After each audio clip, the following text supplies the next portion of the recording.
और श्रोता महानुभाव, इस बार का विषय वैशेषिक दर्शन को रखा गया है। पिछली बार सांख्य दर्शन था। आप में से कितने ऐसे हैं जो पिछली बार थे सांख्य दर्शन को, जिन्होंने सुना था? हाथ खड़ा करेंगे।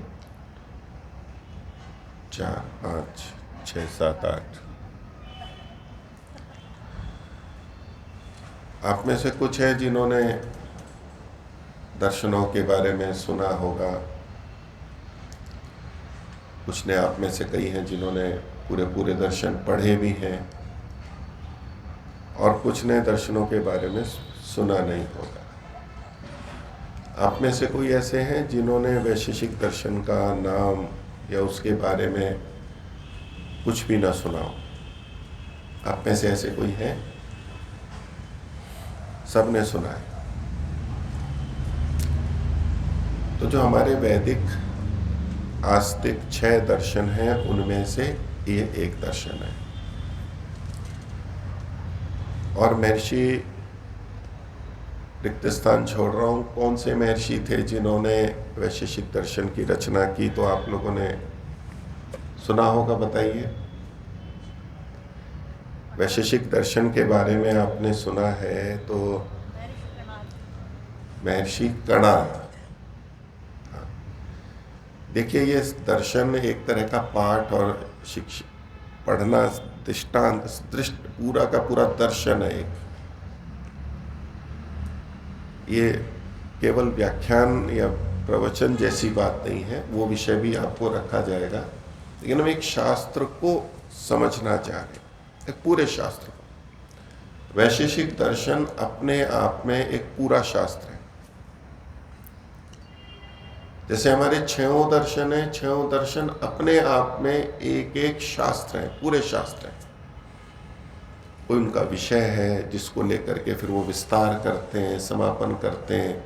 एक पूरा शास्त्र है, निर्देश है। किसी विषय के बारे में एक एक ऋषि के द्वारा जो संकलन किया गया, अपनी बात रखी गई, वो है, परिपूर्ण है।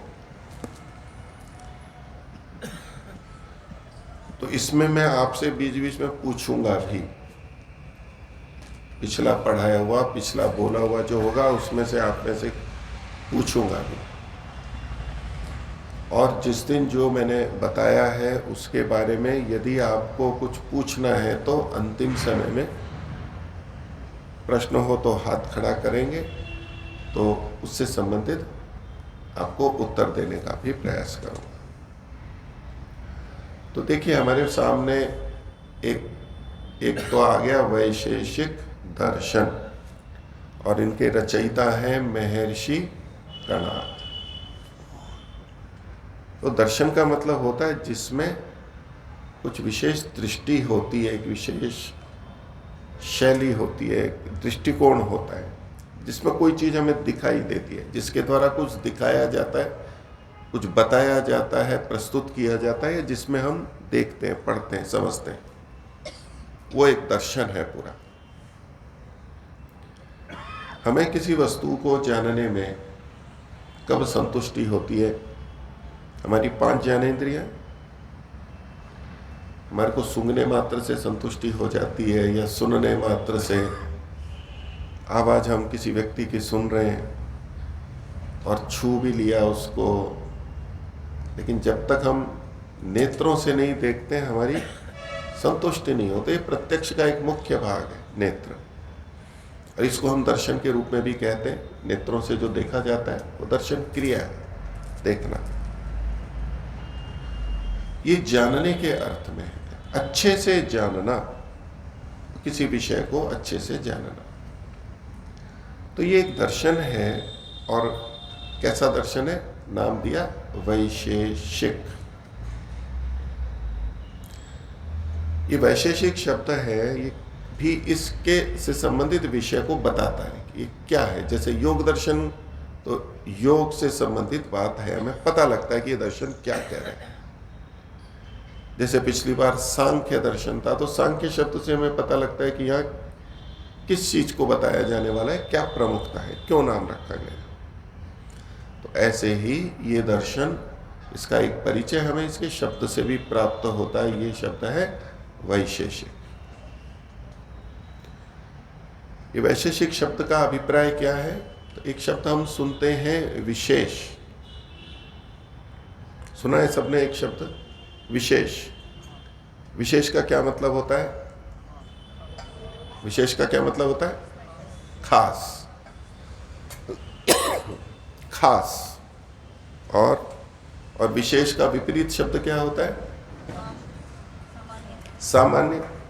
आम या खास तो सामान्य। इस अर्थ में हम विशेष शब्द को जानते हैं लोक के अंदर। और जो विशेष से संबंधित बात कहे उसको वो कहलाता है वैशेषिक। विशेष को लेकर के, विशेष को अधिकृत करके जो कोई बात रखे या कोई ग्रंथ हो उसको कहेंगे वैशेषिक। तो ये जो खास या तो अच्छा विशेष होता है ना, तो उस गुणों में, जिसमें जो गुण होते हैं उसमें कुछ अधिक होते हैं तो हम उसको विशेष कह देते हैं। जो एक रूपता होती है तो उसको हम कह देते हैं ये तो सामान्य है, जो आप खास के अर्थ में कहते हो। यहां यद्यपि वो अर्थ नहीं है, लेकिन इस दर्शन में विशेष जो अर्थ लोक में प्रचलित है उस अर्थ में भी यहां पर काम में आता है, जिसको कि हम आगे समझेंगे। यदि मैं एक बात कहूँ, ये विशेष जो होता है ये बदलता रहता है। यदि मैं कहूँ कि आज से 50 साल पहले या 30 साल, 50 साल पहले, 40 साल पहले किसी के घर में यदि मोटर गाड़ी हो, कार हो, तो वो क्या कहलाता? विशेष होता था। और आज घर घर में कार है और एक एक घर में कई कई कारें हैं, तो अब कार क्या हो गई है? सामान्य हो गई है। तो क्या सामान्य है और क्या विशेष है, ये दृष्टि होती है अलग अलग परिस्थिति के अंदर। तो इस शास्त्र में उस विशेष के, खास के बारे में भी, विशेषता के बारे में भी बताया जाता है। और विशेषता हमेशा अधिक ही नहीं होती है कि अधिक हो तो ही है और कम हो तो विशेषता नहीं होती है। परमात्मा की दृष्टि से उसकी विशेषता है कि वो सर्वव्यापक है। ये विशेषता है ना परमात्मा की। दुनिया की और कोई चीज तो परमात्मा जैसी सर्वव्यापक नहीं है ना, तो विशेषता है। और आत्मा, आत्मा एक देशी है, छोटा सा है। तो ये जो आत्मा एक देश में रहता है, अणु स्वरूप है, परमात्मा सर्वव्यापक है और आत्मा एक देशी है। ये जो आत्मा की एक देशी है, यह आत्मा की विशेषता है या सामान्य है? विशेषता है, सामान्य है। भाई परमात्मा तो बड़ा है तो विशेष हो गया, आत्मा तो छोटा सा है तो ये क्या विशेष हुआ? किसी ने कहीं कोई वस्तु 1 करोड़ या 1 अरब रुपए की हो तो विशेष है, और कोई 1 रुपए की हो तो सामान्य हो गई। तो कोई परमात्मा इतना बड़ा और आत्मा इतना छोटा सा है तो वो विशेष हुआ क्या? तो सामान्य हो नहीं। वैशेषिक दर्शन में जब विशेष की चर्चा होती है, वो जो छोटा है वो भी उसकी एक विशेषता है, वो भी उसकी एक विशेषता है। कोई मधुर है तो उसकी विशेषता है, वो अम्ल है तो वो विशेषता है, कड़वा है तो वो उसकी विशेषता है। अब मधुर और कड़वे को मैं वाणी से बोलूं, वाणी के ऊपर ले आऊं, तो जो मधुर बोलता है वो उसकी विशेषता है, और जो कड़वा बोलता है वो उसकी विशेषता तो कोई नहीं कहता है उसको। एक कड़वा बोलता है ये इसकी विशेषता है, ये कोई विशेषता है क्या? नहीं। उस दृष्टि से विशेषता मतलब अच्छे अर्थ में विशेष नहीं। वो क्या जी, पहचान करना किसी की, वही वो जो सब में वहां पर सबसे कड़वा बोलता होगा ना, बस वही वो व्यक्ति है, तो ये विशेषता हो गई ना उसकी। एक सब व्यक्ति साफ सुथरे रहते हैं तो सब साफ सुथरे कपड़े पहनते हैं तो वो उनकी विशेषता है, समानता है। वो तो सब साफ सुथरे कपड़े, लेकिन एक गंदे कपड़े पहनता है, ये सामान्य हुआ विशेष होगा। तो जब हम विशेष को यूँ अच्छा समझते हैं तब तो हम कहेंगे ये विशेष नहीं है। लेकिन विशेषता मतलब ये भिन्नता, ये अलग पहचान में आता है। जो सबसे गंदे कपड़े पहना होगा वही व्यक्ति होगा, वो उसकी पहचान है, ये उसकी विशेषता है। तो विशेषता और विशेष को लेकर के जो कथन होता है उसको कहते हैं, उस दर्शन को कहते हैं वैशेषिक।